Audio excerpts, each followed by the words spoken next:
Assalamualaikum warahmatullahi wabarakatuh. Saya Justin Pradana, nomor NPL 2021 di sini saya akan menjelaskan tentang uji data. Pertama ini ada data saya dari tabulasi data. Data ini terdiri dari tiga variabel X dan satu variabel Y. Ada X1, X2, X3, dan Y. Datanya diambil dari skripsi berjudul Pengaruh Persepsi Harga, Gaya Hidup Berbelanja, dan EWOM terhadap pembelian inklusif di TikTok Shop pada generasi Z di kota Surabaya. Data ini memiliki skor yakni 1 untuk tidak setuju hingga 5 untuk sangat setuju dengan jumlah data responden sebesar 104 data. Analisis akan menggunakan SPSS 26. Pertama kita tahu dulu X1-nya persepsi harga, X2-nya gaya hidup berbelanja, dan X3-nya reward. Y-nya pembelian impulsif. Ada X1.1 produk TikTok Shop memiliki harga yang terjangkau. X1.2 produk TikTok Shop memiliki harga yang sesuai dengan kualitas produknya. Lalu di X1.3 ada produk TikTok Shop memiliki harga yang bersaing. X1.4 produk TikTok Shop memiliki harga yang sesuai dengan manfaat produknya. Lalu di X2 kayak hidup berbelanja, ada X2.1 saya cenderung belanja di TikTok Shop yang ditawarkan melalui iklan. X2.2 saya cenderung tertarik membeli suatu produk di TikTok Shop ketika melihatnya sebagai produk dengan yang terbaru. X2.3 saya cenderung mencari produk di TikTok Shop dengan kategori merek terkenal. X2.4 saya sering berbelanja suatu produk di TikTok Shop lebih dari satu merek. X2.5 saya percaya di TikTok Shop untuk ada merek lain sama dengan produk yang akan dibeli. Lalu X3-nya ada reward. 3.1-nya intensitas membaca ulasan di kolom komentar. X3.2 pengaruh review positif atau negatif berpengaruh terhadap pembelian. X3.3-nya kepercayaan terhadap ulasan pengguna lain. Y-nya yang pembelian impulsif pada Y1.1. Saya membeli produk di TikTok Shop karena spontan. X1 Y1.2 saya membeli produk di TikTok Shop karena dorongan yang kuat untuk membeli, datang untuk belanja dan sering melakukannya. Y1.3 saya membeli produk di TikTok Shop karena terlihat menggairahkan emosi, dan Y1.4 saya membeli produk di TikTok Shop karena desakan untuk membeli sehingga tidak memiliki akibat negatif yang mungkin akan ditimbulkan. Pertama kita akan melakukan pengumpulan data. Kita harus dulu dari X1.1-nya di kolom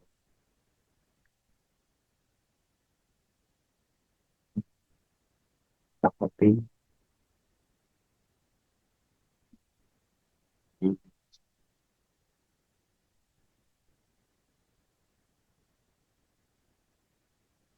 Kita beri nama X1.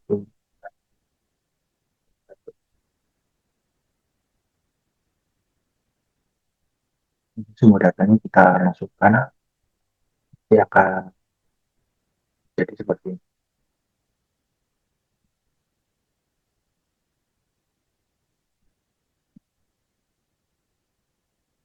Setelah kita masukkan semua, kita beri nama. Untuk satunya tadi segi harga, terus duanya gaya hidup tadi, gaya hidup berbelanja, tiganya Ewon, dan nya pembelian impulsif. Setelah kita sudah selesai memasukkan ini,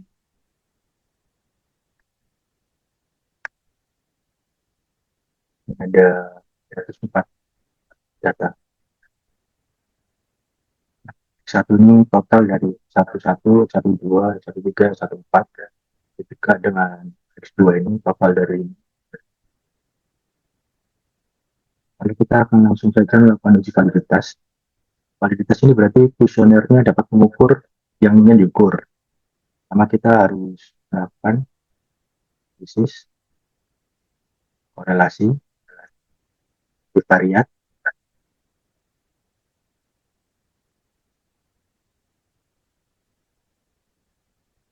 Nah,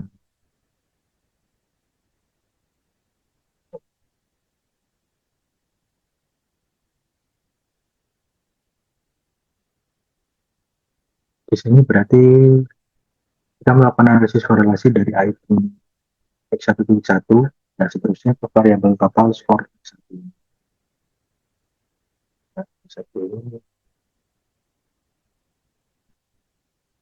Untuk uji validitas kita mengetahui apakah X1.1 sampai X1.4 ini memiliki hubungan dengan X1, yaitu total tadi.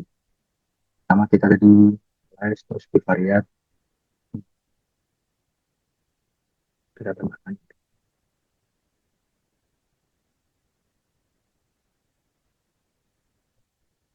1.1 sampai X1.4 dan X1. Kita menggunakan Pearson, terus test of significance-nya detail dan flag signifikannya dicentang. Selanjutnya kita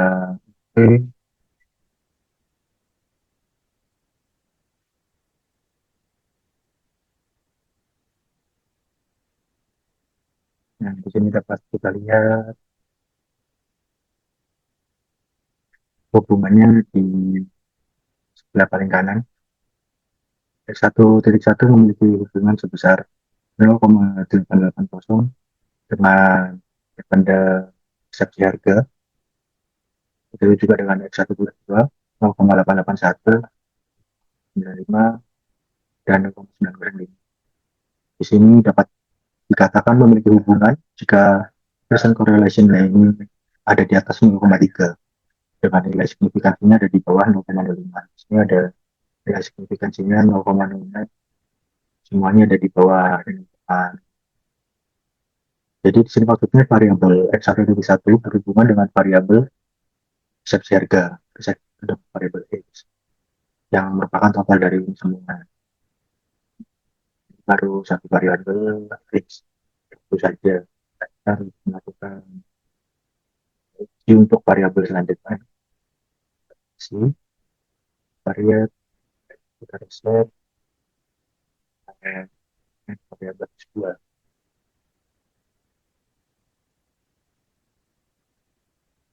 Ya, semua itemnya dengan variabelnya kita masukkan. Ini masih sama kayak tadi. Dan di sini kita lihat juga sama variabel X2 tarik 1 sampai X25 memiliki nilai percent correlation di atas 0,3 ke 0,79, 0,8, 0,76. Ini berarti hmm, hubungan dengan gaya hidup berbelanja. Lalu selanjutnya kita coba lihat. Nah, baik, siap, kita lihat. Kita lihat lagi.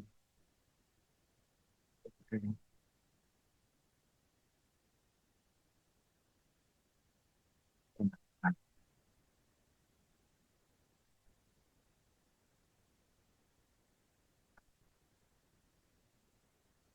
di sini juga sama. Hmm.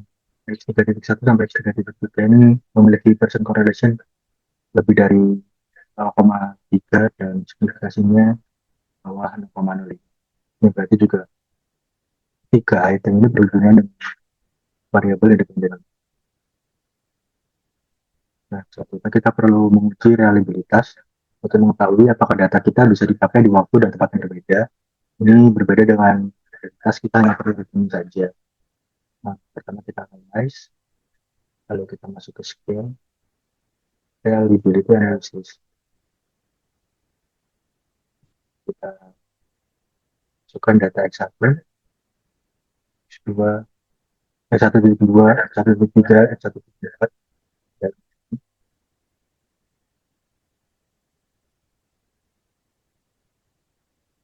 Nah, ini namanya kita lihat untuk persepsi harga ya. Kita kasih nama di sini. Persepsi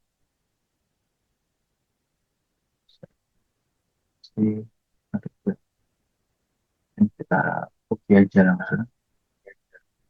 Dan kita perlu melihat skor convert-nya. Kalau skor convert-nya ada di atas 0,7, berarti memenuhi uji reliabilitas. Jadi untuk yang item X ini memenuhi uji reliabilitas. Hmm, kita lakukan juga untuk variabel X yang lain. Kita coba dependent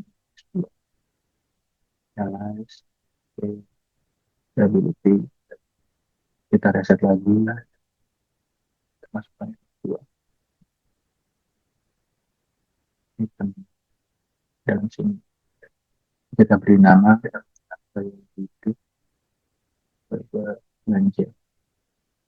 Lalu kita, nah di sini crown batch alpha-nya 9,8, ini lebih dari 0,7 berarti masih memenuhi reliability. Lalu kita analyze lagi untuk yang ketiga, reliability analysis. Ini kita reset dulu.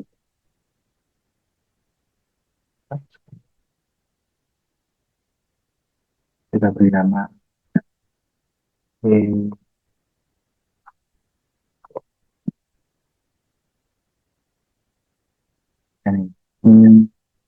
ada di nilai 0,6. Ini sebenarnya masih masuk toleransi di bawah 0,7. Jadi masih cukup memenuhi uji reliabilitas. Karena masih ada di angka 0,6. Ini masih diperbolehkan. Ya, tadi begitu juga dengan yang ini. Ini kita beri kembali positif. Ini nilai crown base apa yang juga lebih dari 0,7, cukup baik. Oh ya, tadi untuknya validitas juga kita bisa uji yang yield, korelasi, variat, satu, dua, tiga, empat, dan lima. Masukkan.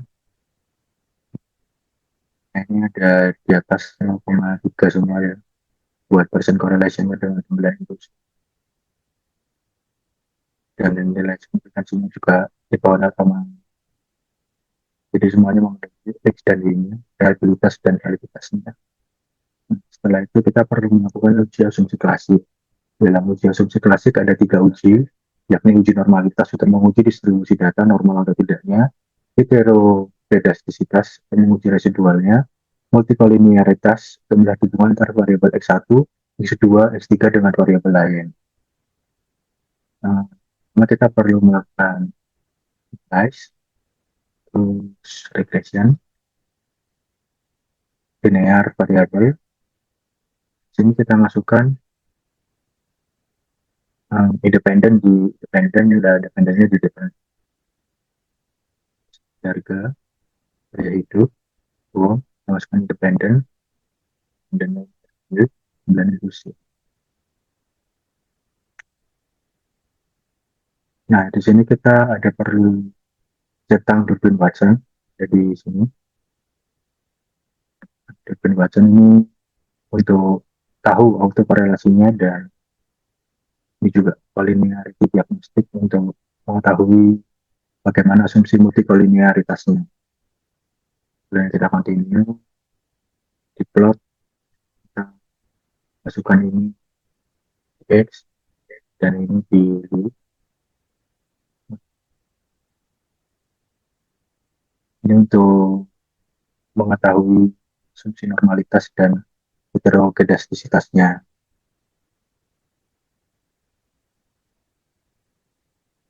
Ini kita centang histogram maupun probability plot. Kita continue, lalu kita klik OK. Ini keluar datanya. Untuk langkah pertama asumsi normalitas, ujinya itu kita lihat histogram. Nah, di sini histogramnya harus berbentuk lonceng untuk dapat menguji normalitas. Nah, ini ada beberapa data yang keluar, jadi kita masih belum tahu apakah ini lulus uji atau enggak. Ini sudah berbentuk lonceng ya datanya. Lalu di sini juga asumsi normalitasnya terpenuhi. Nah, plotnya itu searah garis. Ini ada yang memenuhi, tapi ada yang di luar garis. Ini juga kita belum tahu apakah langsung atau tidak. Kita perlu uji lebih lanjut. Untuk buat scatter plotnya juga ini untuk melihat uji heterogenesitasnya. Bila titik menyebar dan untuk pola berarti dengan uji. Nah, tapi kita perlu uji lebih lanjut yaitu uji laser agar lebih tahu pasti hasilnya. Selanjutnya uji multikoliniaritas untuk melihat apakah ada hubungan masing-masing variabel independen agar tahu apakah ada bias. Ini kita lihat di atas ada nilai tolerance. Ini, uh, ini kita lihat nilainya itu ada di atas 0,1 dan FIF-nya ada di atas, ada di bawah 3. Yang berarti ini memenuhi uji analisis multikoliniaritas. Nah, ini nilainya 0,78 untuk persepsi harga, gaya hidup berbelanja 0,78 dan umumnya 0,99 memenuhi, dan ini ada di bawah 3 semua. Nah, selanjutnya kita akan menguji normalitas secara pasti dengan Kolmogorov dan Smirnov yang heterogenesitas dengan Getzer, karena kita perlu mencari nilai residual dengan masuk ke size, regresi, ini kita masukkan nilai independen. Lalu kita masukkan dependen.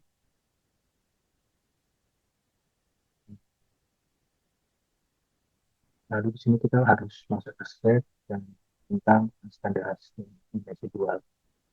Nah, kita itu sudah standar, satuan kita perlu ada perbedaan satu dan nilai lain. Kalau kita oke, kita terus, ini sudah keluar nilai residualnya. Nah, lalu dari residual ini kita gunakan untuk mengetahui uji Kolmogorov dan Smirnov-nya agar kita tahu normal distribusi data. Kita bisa nulis terus deskriptif statistik dan ekspor. Dalam sini kita masukkan dependensinya itu standarisasi.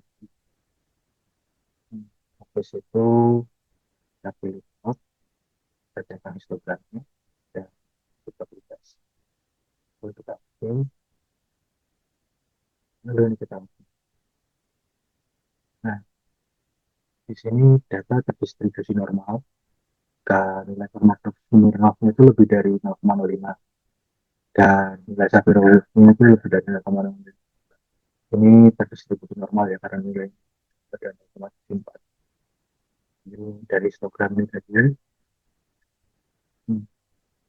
datanya juga normal, datanya itu tidak rata dan menunjukkan lebih normal. Nah, kita perlu uji heterogenesitas dengan laser. Pertama kita form complete variable. Nah, dari sini kita perlu melihat absolut residualnya dengan loop apps untuk apps. Lalu kita harus membuat absolut residual. Ini agar nilainya itu residualnya nilai absolut. Apps residual.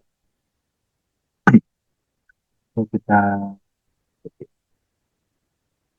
kembali ke data. Nah, ini kita sudah dapat nilai absolut sebenarnya. Nah, kita harus melakukan regresi lagi masing-masing independen tak absolut residual. Regresi ini kita terus kita masukkan saksi harga ke hidup dan umum dalam dependen. Lalu dependennya kita menggunakan apps residual. Dan kita langsung ke copy aja. Di sini kita tahu kalau variabel independen tidak berpengaruh signifikan terhadap absolut residual dikarenakan nilai signifikansinya ada di atas 0,05. Nah, signifikansinya ada di atas 0,05 di uji F maupun uji P. Uji F ini secara keseluruhan, uji P ini masing-masing. Ini nilainya 0,587 dan ini nilai 23 untuk persepsi harga. Daya hidup berbelanja 0,98, ilmunya 0,845. Ini ada F residual. Dapat simpulkan kalau model penelitian ini lolos uji hetero pedastisitas. Dan itu kita akan melakukan uji regresi berganda. Kita perlu melakukan uji asumsi klasik dulu. Instrumen yang digunakan untuk regresi berganda ini validitas dan reliabilitas. Pertama kita perlu analyze, terus regresi linear,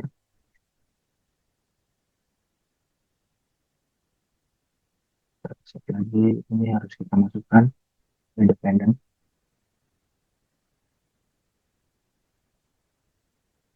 dan ini kita masukkan. Ini kita langsung aja di statistik, di plot juga enggak, di shift juga perlu, kita by default langsung di OK. Nah, di sini kita perlu menganalisis R-square-nya. Nah, kita satuannya sama dari sumber ini. Nah, di sini R-square menunjukkan bahwa variabel independen X1 sampai X3 mampu menjelaskan variabel dependennya sebesar 45,8%. Ini 0,458 berarti 45,8% secara bersamaan, dan sisanya menjelaskan di luar variabel Y. Itu jika nilai signifikansi di ANOVA ini, nah ini di bawah 0,05 berarti berpengaruh secara simultan keseluruhan X kepada Y, variabel dependennya dan bersih.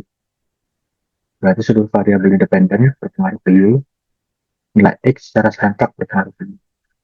Nah, untuk analisis satu-satunya masing-masing X ini kita menggunakan uji T. Ini secara terpisah ya, X-nya jati harga sendiri, kayak di berbelanja sendiri, EWOM sendiri. Ini kita lihat nilai signifikansinya harus ada di bawah 0,05. Mana aja itu, ini persepsi harga, kayak di berbelanja ini sama-sama ya. Jadi yang nggak masuk itu cuma EWOM karena ini 267, ini lebih dari 0,05. Jadi ya berpengaruh itu cuma persepsi harga dan gaya hidup berbelanja saja, EWOM-nya tidak. Lalu kita harus ke uji dominan. Sini kita melihat mana X yang paling dominan berpengaruh ke Y dengan nilai beta terbesar. Nilai beta terbesar ini yang berpengaruh tadi kan gaya hidup berbelanja sama persepsi, nilai betanya yang standar sini. Karena tadi standar nilai kita sudah sama sebenarnya. Yang terbesar ada di gaya hidup berbelanja sebesar 0,637, berarti 63% berpengaruh terhadap nilai dependen. Gaya hidup berbelanja ini mempengaruhi sebesar 0,637. Lalu yang untuk persepsi ini hanya sebesar 0,36 saja, berarti 36% saja. Untuk melihat persamaan, kita bisa melihat dari nilai konstanta di sini. Ini min 0,8182 dijumlah nilai yang tadi berpengaruh, yakni 0,363 X1 ditambah 0,637 X2. Jadi 8,182 ditambah plus 0,363 plus 0,637. Atau juga 8,182 plus 0,363 X1 plus 0,637 X2. Sekian uji data yang dapat saya sampaikan. Mohon maaf jika ada kesalahan kata. Saya ucapkan terima kasih.